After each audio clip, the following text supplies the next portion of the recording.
morning and welcome to NUFC Matters with me, Steve Wraith. And as always, on a Wednesday night, we'll have Supermac and John Gibson. Hi, lads. You okay?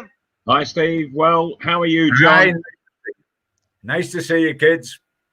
Good to see you, lads. And I am clean shaven. That doesn't mean the takeover's off. A lot of people saying, Steve, why have you shaved your beard off? Does that mean it's all over now? You were growing the beard for the takeover. It's got nothing to do with that. It's just, yeah, I've got a few meetings coming up. I've literally been sitting in the house writing for the last few months because all my events have been cancelled. John and I work on a lot of events, tend to be boxing and Newcastle United events.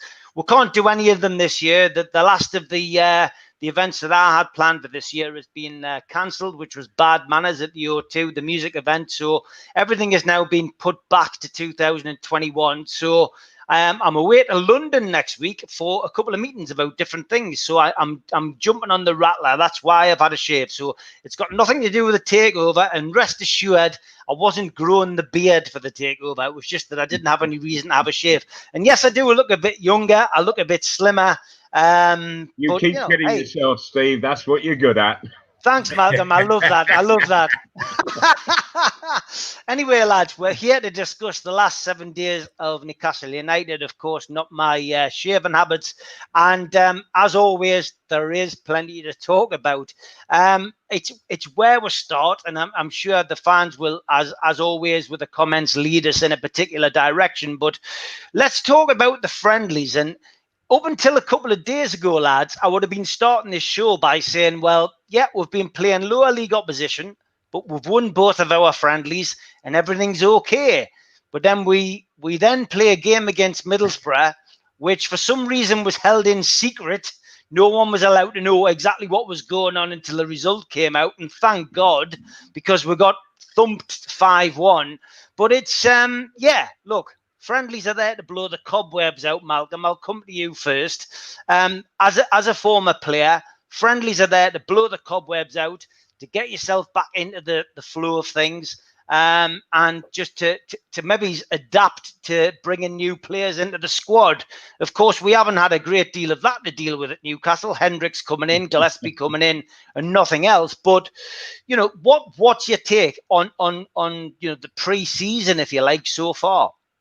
Well, as a player, I use pre-season purely to get my fitness up to match level, and as a manager, I said to the players, I'm not really concerned with how the game goes. I'm wanting to see all of you individually getting better, getting your touch right, getting the whole situation correct, and if we didn't win the game, it didn't matter that much. But when you get stuffed 5 by a club from a lower division who have really struggled in recent months, that's a bit disconcerting, because what the hell is the matter with the defence, with individual defenders, with the back line as a group? Are the midfield doing it? You know, and in the end, something like that, instead of the manager Steve Bruce being able to look at it and saying, okay, yeah, he's getting fit and he's looking good, and I like the touch on this fella, and so on and so forth, and then you're looking for new players to blend into it all. What he's actually seen is a right horror show defensively, and so he's got to now start thinking, blimey, I've got to start working with the back line all over again. Do I start from scratch? Yeah, fair enough. I mean, look, it's a weird time, John, because you know we haven't gone through the normal process of season finishing in May, long summer off. Certain players picked for internationals, going away to international duty, and then pre-season July coming back in. This is uncharted territory. We're literally going back in 4 weeks later after the Premier League's finished, and everyone expect to be back on the same kind of level. But yeah, look, Newcastle played 2 substandard opponents, won both games. Then they go to Middlesbrough. It's a local derby. Doesn't matter when it is. It could be in the back street. It could be on a park pitch. It can be at a training ground like it was. They got humped 5-1, John. Oh, without a shadow of doubt. Pre-season results don't matter until you get a 5-1 defeat. Then they matter an awful lot. And when it's to a local side from a division down who almost went in League One last season, they had a fight right to the death to avoid League One, then that's a serious problem. It doesn't matter whether certain players weren't available for legit reasons like international calls, or for reasons which we don't frankly know about. And I find staggeringly mystifying that we have Joe Linton not available to play in any of the 3 pre-season friendlies without explanation, Muto not available to play in all 3 without explanation, when we've already got Dwight Gale injured, so we've got one centre forward available over the whole lot, which is Andy Carroll. Why the big secret? If Joe Linton has got to isolate for 2 weeks, if Muto's abroad because he's trying to get a new club, and we would thoroughly understand that because he's been very poor for us. But just let us know. This is a crisis department up front. We've got no strikers. We don't know why Joe Linton hasn't taken part. Officially, we don't know. We don't know officially why Muto hasn't taken part. Has he ever taken part, John? Just to stop it. Has Joe Linton ever taken part? Once, I think, at Tottenham Hotspur last season when we won 1-0. But at least we could see him then occasionally fleet before our eyes. At the moment, Muto, who was £9 million striker, somebody bought him, remember, as well as Joe Linton. And we've seen more of Shergar with Lord Lucan on the back than we've seen of Muto and Joe Linton this pre-season. And John, in watching Muto, he hasn't looked like a forward whatsoever. No, he hasn't since he came, mate. No, it may be an attacking midfielder possibly, but then not a very good one at that. But I've not seen anything of him that would suggest that he's actually a forward. Keith Rose says the Borough result has to be Newcastle's worst pre-season result since the 6-1 loss to Leyton Orient 11 years ago. That year, Newcastle won the championship. Hopefully, Keith's not suggesting we're going to win the Premier League, but he is right. That is the worst result in pre-season that we can remember. It is, Steve. I hope he's also not predicting that we're going to end up in the championship at the end of this, because I mean, as things stand, we've had the usual wave of optimism this week about possible signings, and I think, no doubt, Steve, at some stage you'll be coming on to that. But as things stand at the moment, we have 2 players definitely in, a third choice goalkeeper and a midfielder. When a lot of our problems have been the back 4, the back 5 towards the end of the season, and obviously the goal scoring. So we're desperately looking for big things to happen there. There has been suggestions that they might happen, but so far they haven't. We've lost 5-1 to Middlesbrough. We are amazingly going to meet them again next Monday at our place. Do we want another duffing? I'm not quite certain. And we're getting, have you noticed, Steve, that we're getting less, and Malcolm, we're getting less and less information out of Newcastle as we get closer to season. Steve Bruce never talked after we beat Barnsley 2-1. Steve Bruce never talked after we lost to Middlesbrough 5-1. We don't know what's happened to Joe Linton. We don't know what's happened to Muto. We don't exactly know, as far as the club's concerned, what's happened with Dubravka and Dwight Gale long term. There's a million questions that we've heard nothing about. Now, I know that's been club policy from Mike Ashley and from Lee Charnley throughout their reign, but normally Steve Bruce talks normally that, and this Joe Linton thing just flabbergasts me, because I don't know the reason why there would be so much silence. If it's a personal thing, I would thoroughly understand, but you just come out and say there's a family problem, respect the man's need for privacy, and that's the end of that. If it's coronavirus related, isolation or whatever, there's 101 players in football, either in the Premier League or worldwide, involved in that. But it's not a state secret. It would appear to be a state secret at Newcastle. Yeah, I mean, it's crazy, isn't it, Malcolm, that we've seen absolutely nothing. And I know you're not massive on social media. You're on Twitter. You occasionally check into that.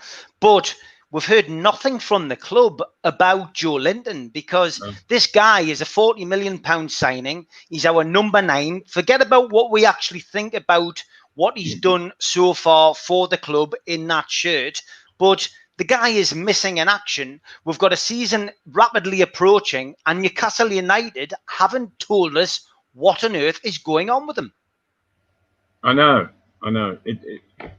It's quite bizarre, and I just wonder whether Steve Bruce, because the situation that he's actually in, you know, and a matter of weeks ago, he was probably hoping that the takeover would go through, providing he was able to keep his job, because that would give him serious funds at his disposal to go and create the side that he would love to see with him as manager. But none of that's happened, and of course, with the whole thing sort of frozen for the moment, you know that there's going to be next to nothing coming from Mike Ashley, next to nothing. And so poor old Steve, he's the one Premiership manager of all 20 who's got nothing to work with. So a couple of players have come in, but nevertheless, are either of those players what he would really truly love to see in a black and white shirt? And the answer must be no.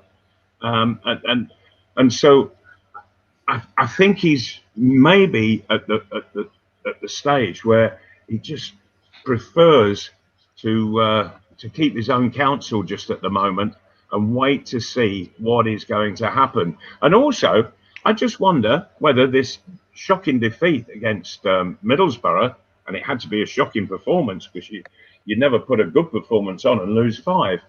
I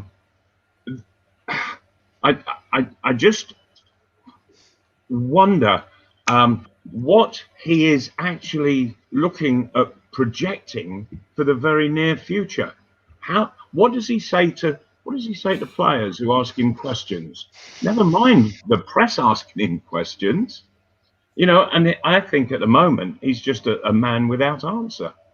No, I would agree with you 100%. Loads of questions coming in, and because we've got a lot of people watching tonight, over 300 people watching live, we can't get to every single person. So apologies if we don't get your question. And we'll have, we don't plan the format. We go off your comments. So if I don't get to your question, I might dip into it. I want to talk about the injuries, guys. John Dubravka, ultimately player of the season last season. Saviour. Somebody who prevented Newcastle from a lot of defeats. I think he saved the most shots in the Premier League. You're great with the stats, but I think he was up there with the most saves in the Premier League last season. Didn't win anything for that, but he won the hearts of Newcastle United fans. He's injured. Dwight Gale, of course, as we know, not a first choice, despite Steve Bruce coming in August and telling everybody that he admired him. He was a great player. And yet when Dwight Gale was fit, he was reluctant to play him. He played him towards the end of the season, of course, and he hit a rich vein of form and scored goals, which ultimately helped keep us up. But both of those guys are now injured. Gale's out for up to 12 weeks. We're led to believe Dubravka is going to be out until at least late October. two big blows for Newcastle going into a season of uncertainty. Massive blows. I mean, Dubravka for me was, yes, genuinely the player of the year. Gale, as a through-the-middle striker, with that flurry near the end, was the only guy that looked like scoring from that position. The only thing that could be worse is that if Alan Saint-Maximin got injured, and heaven forbid with two friendlies to go on Saturday and Monday, that should happen. But the injuries are a huge worry. The squad is, as it stands tonight, without the possibility of the new signings, and I know we'll be coming on to that, but as the squad stands tonight, it was very, very poor, and relegation was a real worry before Dubravka and Gale got injured. With them injured now, it is terrifyingly thin, and we've got to remember that a guy that we hardly saw towards the end of last season, lads, and then unexpectedly rejoined us, Matty Longstaff, is apparently injured again, and he had a few injuries towards the end of last season. The injury situation with Newcastle is very worrying. And when you put the Joe Linton and Muto situation on the top of that, Fabian Shaw, what's happening with him? Are we going to see him again? Or is he going to be sold? It is a worrying situation, which a cover goalkeeper and one midfield player is not going to be enough to paper over the cracks. What happened in the next week and a half, never mind into October with the end of the transfer window, is going to be so crucial, it's untrue, because it would have been very difficult to think of Newcastle getting hit worse than they have been with Dubravka and with Gale. Malcolm, it's a disaster for me losing Dubravka because Carl Darlow hasn't had much game time. To be fair, in the cup games against lower league opposition, he's done okay, but you know, it seems, you know, to me that that's going to be a nightmare situation replacing Dubravka. Well, yes, it is, and I go back to the fact that they've conceded 5 against Middlesbrough, and Darlow was in goal for that, at least for the first 3, I think. And then the third choice goalkeeper was given a run out, and he let in 2, and so. It's not doing anybody's confidence any good at all. And also, it's the doubts that creep in about Darlow in the fact that the goals have started to go in from lesser opposition than they're due to face in the Premier League. And I think the whole thing, you know, I'm just getting a feel that the whole situation in the dressing room and elsewhere, with regards to the club at the training ground and everything, the whole situation is becoming very, very unsettled. And you don't need that at the beginning of the season, I can assure you. You really don't. Yeah, I would agree, Malcolm. That's the big concern. It's you know, we're coming into the start of the season, and losing key players isn't ideal. John, I mean, you know, we had Liam Kennedy on last night. We were talking about potential transfers, and obviously we brought Hendricks in. What's your view on Hendricks first of all coming into the club? It's you know, it's somebody who's done well. He's somebody who's done well at Burnley. You know, he's probably got the best years ahead of him. Is he better than we've got? And is there anything you're hearing on the grapevine about potential players coming in? Well, he's steady away, Hendrick. I think he'll do a decent job. He's a superstar. He's a centre-free, which is very appealing to Mr. Ashley and therefore to Steve Bruce. But he's steady away. The one thing that baffled me a little bit is in probably the one area of the pitch Newcastle are well off numerically. I'm not necessarily talking about standard, but if you think he's come in and the Longstaff's come in, who was expected might be out to go with all the other guys that were there, it was an area of the pitch where we were reasonably well served. We're not so well served off at the back, certainly in the wide positions at the back. The three, we used to think we were well off at central defence, but obviously there's a feeling now that that's not so, because Scher and Lejeune could well go. And up front, we all know what we need. For me, the critical period is going to be this week and a half till the season. We stand, I honestly believe we've got next to no chance of avoiding relegation. To have a chance, a reasonable chance, without it being automatic, Newcastle have got to bring in certain players in this next week and a half. For me, they've got to bring in a centre forward, and the one that looks likely, Callum Wilson.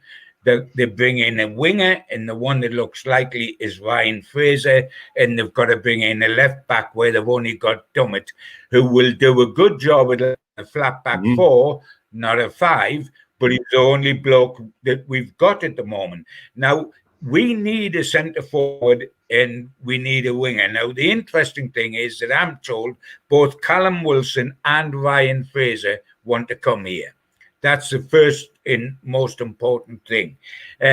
Callum Wilson would be outside of our price range, apart from the fact that Bournemouth would be more than happy to have Matt Ritchie back. And this is what is significant. Matt Ritchie would be happy to go there because his family are still down there, and the move at his time of life would suit him.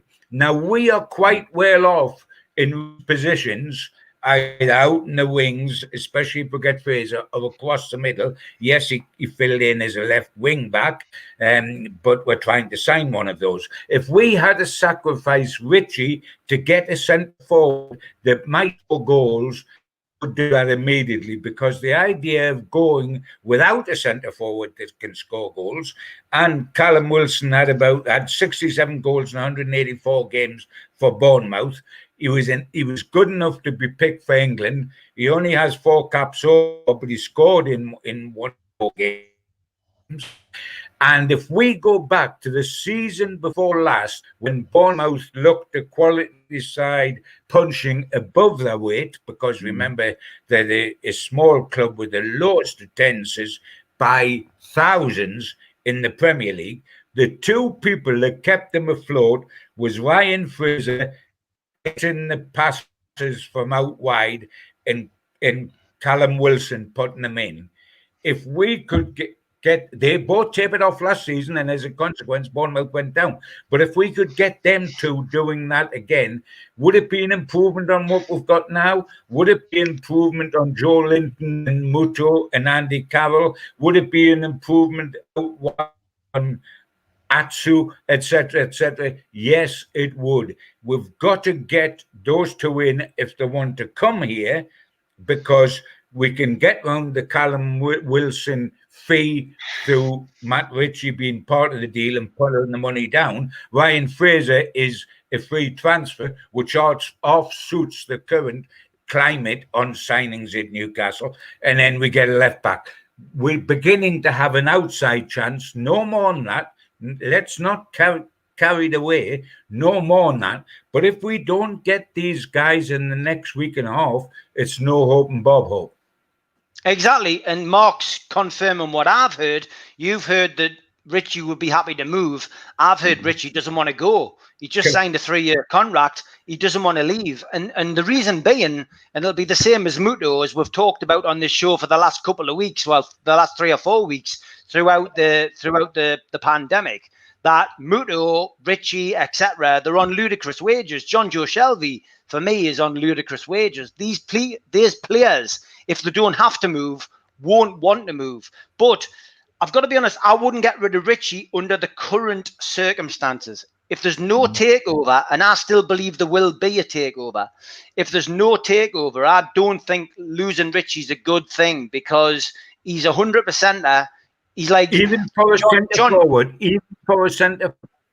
John, I would want to keep him. I wouldn't swap him for Callum Wilson, because ultimately for me, Matt Ritchie is what we want as a Newcastle player. He's 100%. He might not be the best crosser of the ball. He might not get with 10 goals, but you know what? He'll give what effort. He'll sweat blood and tears for the black and white shirt.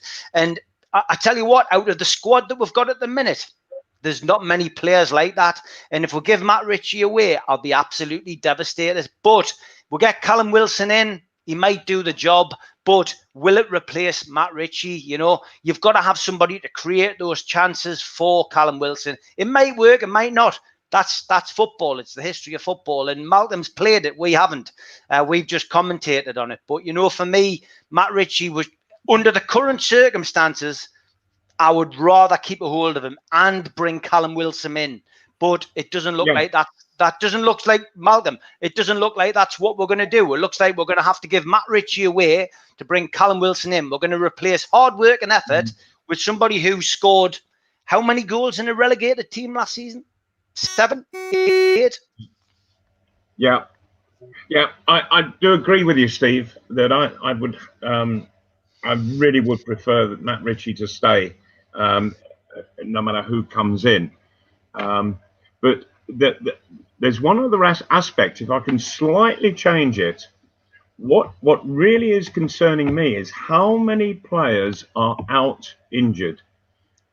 Why is so many players getting injured during pre-season?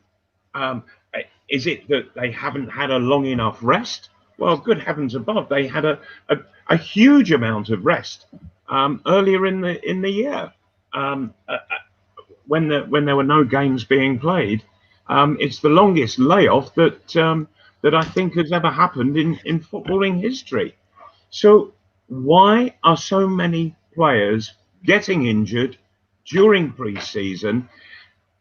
Is there something wrong with how it's all being organised? Malcolm, Google Steve Bruce injuries. Just go on to Google and Google Steve Bruce injuries, and you'll see why. Because every single club that Steve Bruce has been involved with, there has been injuries. Because it's the way that he runs things, Malcolm. Unfortunately, he is not the person who should be managing Newcastle United. That isn't his fault. He's took the job. Fair play to him. He's a northeastern lad. I still say that he's not a Newcastle fan. I'll always say that, and that's not for you guys to be involved in. That's my opinion. He's never once said he's a Newcastle fan. He's from the area. But for me, Steve Bruce's way of training a team, a way of conditioning a team is completely different to anybody else. And you just need to look at every single club he's managed over the years. Just look back at Sheffield Wednesday. Get into conversation with Sheffield Wednesday fans on forums. They'll all tell you pre-season awful, just loads of injuries, and that is, it's just Look, it's nothing we can change as people who talk about Newcastle United, but unfortunately that's the way it is. And look, we don't want to get back into the whole Rafa versus Bruce thing. It's gone, it's buried. Bruce is our manager. We need to concentrate on it. But unfortunately, wherever Steve Bruce goes, the injury room is always full. Derek Wright has got a job on his hands now. He had a bit of time off under Rafa. Now he's got a busy period, and it's not a great thing. And Malcolm, you've been a manager. I don't know how you stop that.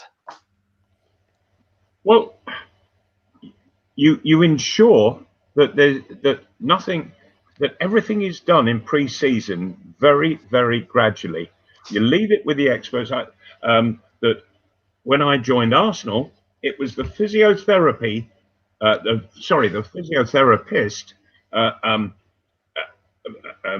dear old Fred at Arsenal. He worked the training for the first week and a bit afterwards, and so that everybody's body got loose and we stretched all the joints and all the muscles out, and so then he would hand over to Don Howe, who would start to run us hard. But we were completely ready for it, and well, I don't recall looking back on my Arsenal days that we got any injuries. when I was managing Fulham. I don't think I ever lost anybody pre-season, and I'd be horrified if I did, because it's a time to get people fit, not injured. Yeah. John, it's a strange time, isn't it, being a Newcastle fan, where, you know, we had the whole pandemic, looking at the takeover, and, you know, ultimately it stalled. I still believe, I know you guys are a little bit more reticent, but I still believe that it's ongoing. I still think there's something happening in the background. I still think we'll hear prior to the Premier League kickoff whether it's a yes or a no. But regardless of that, it's a strange time to be a Newcastle fan. It's a strange time to be a football fan, because, you know, it's not football as we know it. We've got no crowds. We've got, you know, we've got a situation really where clubs will probably go out of business if we have a second run at this pandemic. It's not a great time, you know, to be involved, you know, in any standard of football, whether it's the Premier League or non-league. Sure. Just one thing, though, Steve. I'll go on, Mal. Without a shadow of a doubt.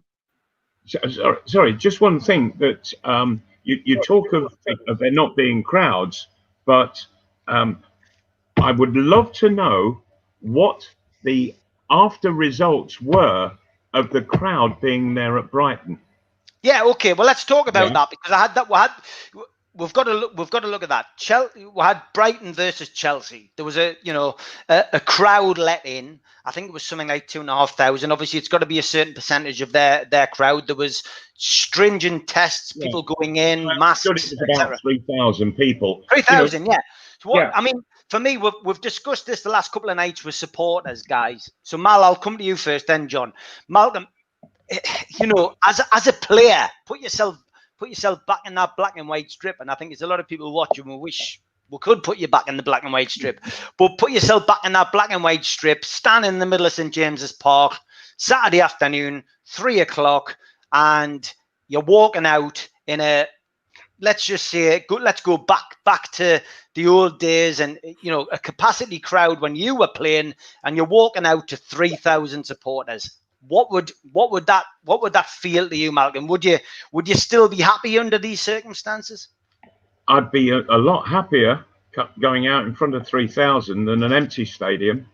Okay. Because for even 3,000, they can produce and create an atmosphere, whereas it doesn't matter what's coming out the loudspeakers. In an empty stadium, there is no atmosphere. And there is no substitute for it. It can never be, because it sort of gets the adrenaline of players running when there is an atmosphere. And even if it was, Brighton's a much smaller ground than St. James Park. So let's say that at St. James Park that you could safely put 6,000 or 7,000 people in there. That is better than an empty stadium, much better. And all players would say, yeah, get them in. John, what's your take on it? Because for me, I'd rather have all or nothing. I'm not keen on the idea is that they're going to do some kind of lottery and bring people in, you know, in some kind of draw when it comes to Newcastle games. Are you happy with that? Would you rather see people in it, you know, some people in it all? What's your thoughts on that? It's a great question, Steve, because what we need in an ideal world is 52,000 in St. James's Park. We always knew that, but boy, do we know it more since there was nobody in whatsoever. It's been absolutely horrendous. We are going to a situation with Newcastle, Steve, aren't we? Where box holders could be allowed back on October 3rd against Burnley, with a limited number in each box, where the press lads have been during the complete close down. I think slightly different to you, Steve, but going back to what I said, I would prefer some in than none in, but all of it is just nonsensical compared with what the real game is. But we can't, and we won't, and the government wouldn't let us, and we wouldn't want to do it, stick 52,000 in St. James's Park. on the opening home game of the season, because that would be absolutely ludicrous. And I can't see that happening for an awful long time. In the meantime, we've got to put up with what we've got, which is 10% better than nothing at all. I would hate soccer to be closed down totally. This is better than that, but my love isn't a false comparison. I mean, I was up at Scotland during the weekend just gone, and Murrayfield opened for a rugby match with a certain amount of people in, just as we've had down at Brighton. It's got to be a small step forward, but not a great step. And I know where you're both coming from. I agree with Malcolm that it's better than all. I know where you're coming from, Steve. For goodness sakes, have it all, or let's not have it at all. I mean, boxing, one of your loves that you've had for so many years as well, Steve, you know, it's now taking place on Eddie's back lawn in front of nobody. What do we do? Because this is going on so indefinitely that if we close the sport completely over this period, when on earth do we start again? We need it in some shape or form. But this is all like a false atmosphere. Who does it benefit? It benefits the weaker player who, like, is back. It does benefit stronger player that loves the reaction of the crowd. For me, it benefits a Joe Linton more than it benefits an Alan Saint-Maximin. And it doesn't benefit football as such. But we've got to keep going, I feel, in the best way that we can. It's all horrendous. And one of the things that really, really does bother me as a side effect of this is, having had the TV dates until the end of September, not one solitary single Newcastle United game is going live on the box at a time when there's a close down and fans can't watch games live. There's only us and Burnley, Steve. There's only us and Burnley that haven't got a solitary single game on. We've got to go yet again from the Premier League, our great supporters. That was going to be my next point, John. Why do you think that Newcastle United's games haven't been selected for coverage on any of those TV channels? Is it because Newcastle's takeover has embarrassed the Premier League, or is it because Steve Bruce's football is absolutely atrocious? I think it's part of the two. I honestly think it's part of the two. Had we had and had very, very rich owners, they would have had us out there like a rat of a drain pipe, because it would have been something to watch. Who are they going to bring in next? What chance has this club got? Is it going to take off? Would have definitely been there without having a takeover, with having Mike Ashley in charge, with having a transfer policy that depends totally on free transfers and loan players, with having the sort of football Newcastle played last season. They're saying, who nationally wants to watch them? So we're getting the elbow. We're suffering twice. We're suffering because the Premier League the takeover, and we're suffering because television companies in the Premier are looking at us and saying, who wants to watch them under the current circumstances? And when John, what I would say, because all clubs are in lockdown, the whole thing should be wide. Malcolm, shouldn't the whole thing be widened so that you can watch all the games? I don't understand why the Premier League has said limited television, when it was absolutely brilliant what they did to finish off last season, where every game was being televised. It put football in everybody's living room, almost on a nightly basis. That's a great advert for the game itself. It holds the interest of everybody in the country. And why are they not doing it now, whilst there are no crowds allowed in the grounds? I honestly do not understand what their mentality is. Yep. You're right, Malcolm, absolutely. And that was the point I was going to come on to. But it is a nonsense when we can't. You've done that for a few years, Malcolm. It is nonsense. It is a nonsense when we can't watch matches.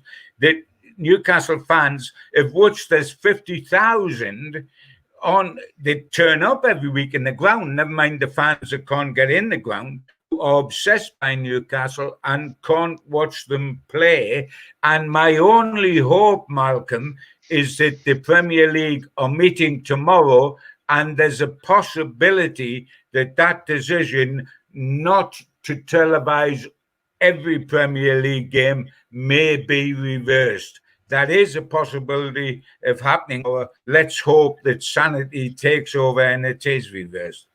Absolutely. Absolutely. And stretch the football out over 7 nights every week. Putting a couple of games on, one earlier in the evening, one later, and it holds the interest of everybody, and it's putting football into people's living rooms whilst they can't go and see it live. And once the grounds do open, everybody will be wanting to pile in, and I just really don't understand the attitude. It's to me, it's negative. Or am I not getting something on that? I just see it as a totally negative. Yeah, that's fair enough, guys. I understand where you're coming from. Tour de Force asks, Steve, if there's something going on in the background with the takeover, why did Ashley come out and say he's going to be owning Newcastle for the next season? That doesn't suggest to anyone that he's working on a deal. What you have to remember, guys, is, and this is something that John and Malcolm will back us up on. They've been around a lot longer than I have on the football circuit. Is when a journalist puts a story out, it's not the gospel truth. He's putting something out which he's heard, which he believes is from a reliable source, and that story which was generated comes out as, you take out of a story that a journalist puts out there what you want to take out of it. There was no direct quotes from Mike Ashley. What I am led to believe, and I've said this for the last, however long on the show, is that my understanding is that there is still something going on. And if there's not anything going on with the Saudis and their takeover, we will hear something either way. And when we do hear it, we will hear it as a positive or we will hear it as a negative. And what we will hear from PCP and PIF is there is no deal, there is no takeover, we gave it our best shot, this is the reason it failed. And the other side of it is they'll be standing on the pitch, holding a scarf saying, we did it. And that's it. It's as simple as that. Mm-hmm. A lot of people feel that the takeover is over, and that's great. And if that's the way you want to feel, great. And, it's probably the best way to deal with it. Park it, move on. Let's just concentrate on the football, as awful as it is at the moment. And let's hope that there's something going on in the background. But what I would take from all the stuff that we have seen in the media, and Gibbo, you've been in the media for a long time. You're the most respected journalist covering the Newcastle United beat. You and Alan Oliver were always the main men to go to. And from my perspective, you've been on this beat a lot longer than me. You just sit back and wait, don't you? You wait for something to happen, and then when it happens, and my words over the last couple of weeks has been silence is golden. Yes. There was a big withdrawal from PIF, but that's it. We've heard nothing. There's been nothing. There's Malcolm, go on. There's been what I want to say is Michael Shopra's come in. Mike Ashley's poo-pooed that. Then there's been nothing from Henry Maurice that Luke Edwards was putting on the pedestal for weeks on end. Nothing from him. Mike Ashley's come out and said, waste of time. What Mike Ashley hasn't done this time is slate Amanda Staveley and PCP. Mm-hmm. There's been no criticism of them this time. And for me, I might be clinging on to the tiniest morsel, but I still feel there's a deal to be done. And if I'm wrong, I'm wrong, and I'll hold my head up high, because I didn't say it was definitely going to happen. I felt at the time 100% it was going to happen before PIF withdrew. I still feel there's a chance of this going through. Malcolm, go on. You were keen to get in there, so you come in. What I was saying is that it was a single liner from Mike Ashley, and he was just trying, I think, just to calm people and say, look, okay, if the deal ain't going to go through, I'm going to see it out until the end of the season, and looking to just calm supporters. And of course, that will change if the deal regurgitates itself and looks as if it might just go through. Then he'll look at it differently. But because he's come out and said a one-liner, people mustn't take that as sheer absolute gospel that it must happen.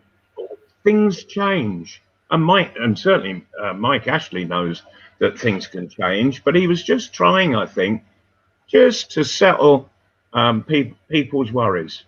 Gibbo, the one thing I'm always pointing to here is that, look, the one thing, as a journalist, Gibbo, correct me if I'm wrong here, but you can write an article based on something that you hear, and you can put the story out there in whatever way, right?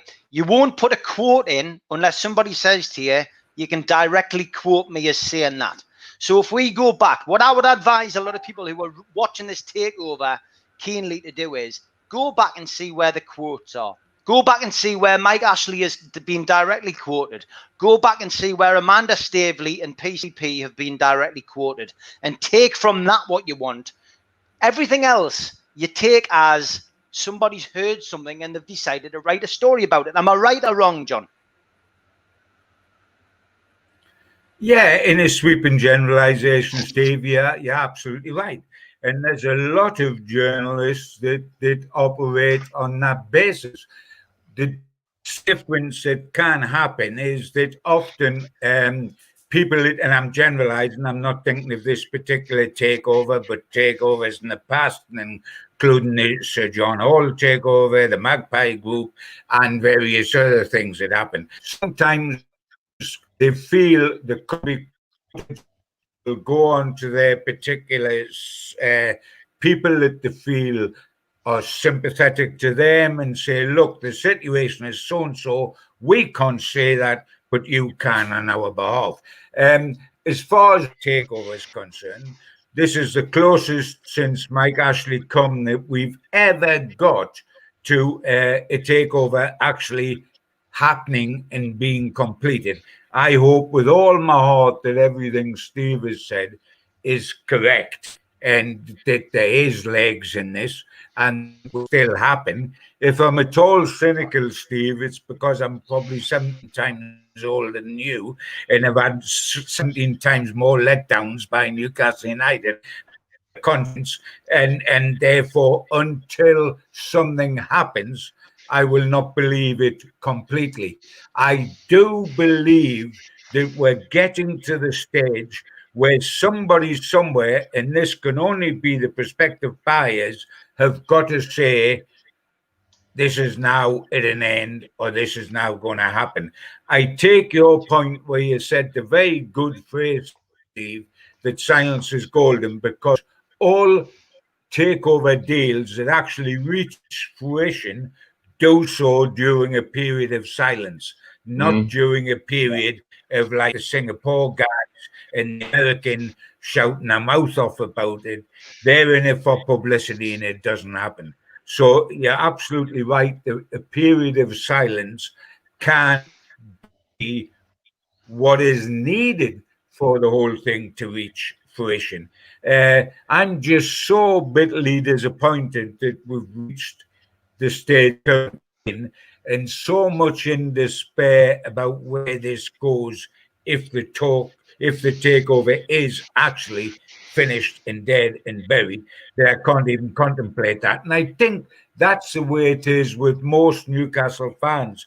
They are clinging to any piece of flotsam that passes, as you might be, Steve, as I am, is Mike Ashley is, because he wants £300 million.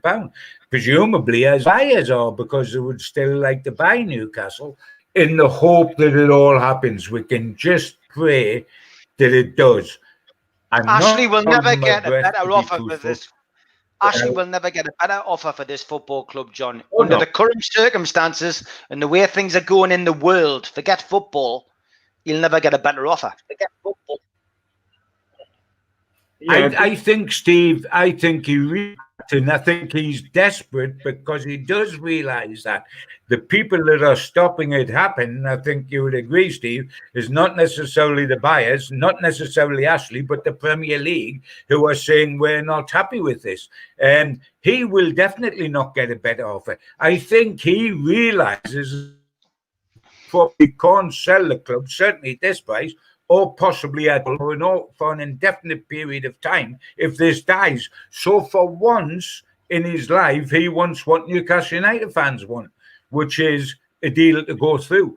The Premier League, rightly or wrongly, and only they know the full thinking of themselves, are standing of this at the moment. And that, for Newcastle fans, is an absolute killer.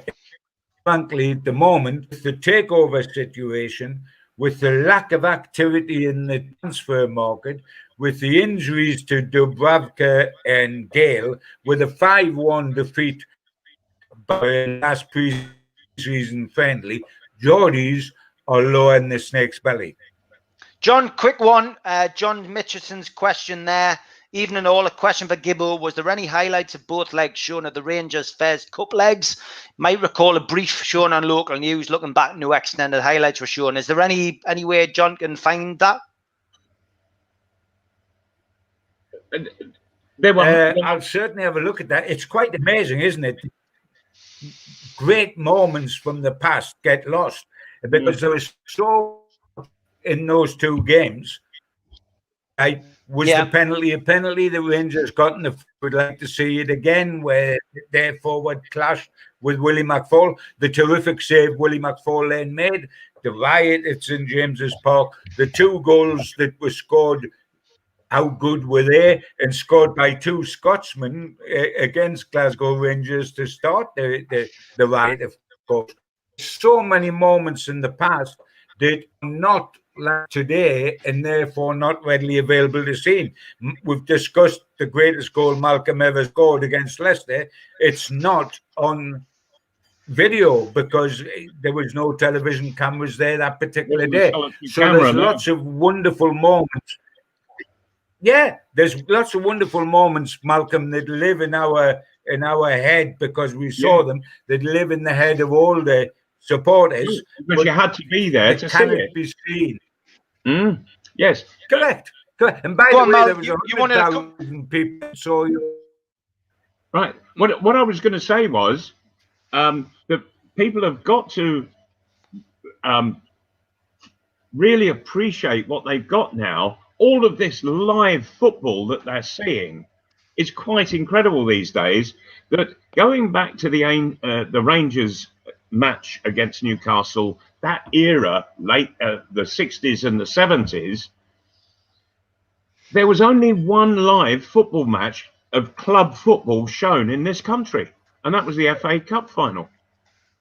There wasn't anything else that was live. It was all recorded and then edited down just to highlights. Some were long highlights, some were short highlights, but there were so many limitations on football itself and on the television companies put there by the football authorities, purely because those football authorities were convinced that television could only harm football and that they would keep people away. Well, you look at what's happened over the last 20 years and you realise how wrong the footballing authorities back then really were. They hadn't got a clue. Yeah. And now you see the full game on television and it's a full house in the ground. And I think that's wonderful. And it speaks volumes for football. So why the Premier League aren't showing all games live, spread out over the week, each week, I really don't know. I just don't see the common sense to it. Keep the interest alive while we're going through these difficult times. Last question, 5 minutes, lads. I want to debate the goalkeeping situation. We touched on it right at the start of the programme. Dubravka's injured. It's a big blow to Newcastle after the superb season that he had last season. John, I'll come to you first. Mark Gillespie, of course, brought in by Steve Bruce.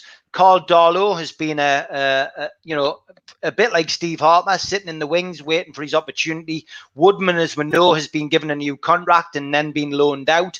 We put a poll onto the NUFC Matters Facebook this week, and resounding result came in last night after a bit of a turnaround. Was people would rather recall Woodman and give him the opportunity to play than play Carl Darlow. So we had 75% for Carl Darlow originally, but then it changed. It flipped round. We had 5% recall Woodman. We had 45 for Carl Darlow. What's your views? Who would you like to see start against West Ham? Brilliant question, on, John. mate. I would like to see Dubravka start against West Ham, but it ain't going to happen. I don't think we have got a good replacement, a good enough replacement for Dubravka. I'm not certain. I can thoroughly understand fans wanting Woodman to come back and play for Newcastle because his record of coming through the England squads at various levels is absolutely terrific. But I'm not certain, unless there's something contract that's been signed with Swansea, that we can automatically bring him back if there's an injury. It depends whether we inserted that in the contract with Swansea from to go on loan or not. If we didn't, we can't call him back. There's no return, John. There's definitely no return. There's definitely no return, sadly, for Woodman. Then it's that's what I thought. That's why I brought that up. We can't do it. And also, of course, you must think that to let Woodman go out on loan, we took a decision, and that's why we brought Gillespie in, because Rob Elliott had gone, Woodman had gone for a year. We need a third goalkeeper. In comes Gillespie. I know that Steve Bruce has a great belief in Darlow, regardless of this, not just because of this injury, but has said so privately in the past. I think it's a heck of a situation, Carl Darlow. It's almost a no-win. People can say it's a win-win because if he does well, he could have a whole new career, and if he doesn't, he's no worse off than now. But it's almost the other way on, because a goalkeeper, any goalkeeper, including Dubravka, has made mistakes.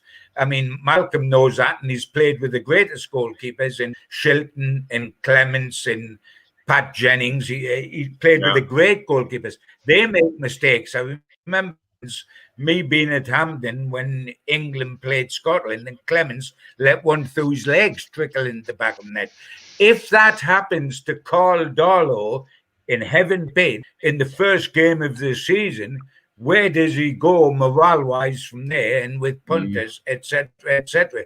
I think it's almost a no-win situation. It is a tough prospect.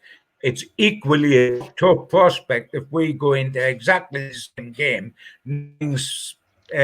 sign the centre forward, and hoping that they play in the last 90 minutes and then play the next game and then play the next game, because we don't know where Joe Linton is and we basically don't care where Muto is.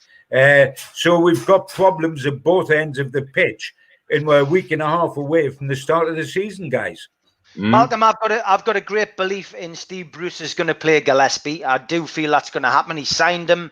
That tends to happen with managers. You know, he brings somebody in. He's going to start him. But, you know, what's your take? Who do you think he'll start with against West Ham? Who's going to be fit by the time that game comes around? The way they're all dropping at the moment. Good point. Yeah, you know, he could be left with 11 fit players and struggling for a substitutes bench. I think that he, having signed the fella, he will play him. He's got to. He's got to show faith in his signings. But I have the feeling that there will be one or two other signings happening before the first game of the season, and so he'll work the side accordingly. But I just going on to the Darlow subject. It's not been a confident start, and as a manager, boy, I used to worry about the goalkeeper more than any other position, because if the goalkeeper isn't just oozing confidence, then you're in trouble. And I hope that Darlow can find that confidence to ooze. Well, I've got to be honest, lads. If it was me, I'd play Joe Linton in goal. Surely he can be good at that. Well, he can't be any worse than what he's been showing, surely. John, do you fancy giving Joe Linton the number one? Well, I tell you what, I used to be a goalkeeper as a kid, you know, so I think that I have a chance of making West Ham. I think you should start with Darlow because I think he does rate him and do think he bought Gillespie his cover. But that's not the point. The point for me is he's not going to be able to start with Dubravka, and whatever happens after that is a minus, not a plus. And if we don't get a centre forward, so we either go for Shergar or Lord Lucan up front, with Andy Carroll, which in case you've forgotten the names is Joe and Muto, then I think we're in big trouble. But we don't want to finish on a depressing note because I'm now going to leave. Instead of having dinner, I'm going to cut my throat. Lads, as always, an absolute pleasure. The clock has beaten us as always. Always a pleasure. Thanks for joining us, Supermac and John Gibson. See you next week. Take care, lads. Bye-bye. Take care, everybody. Bye-bye.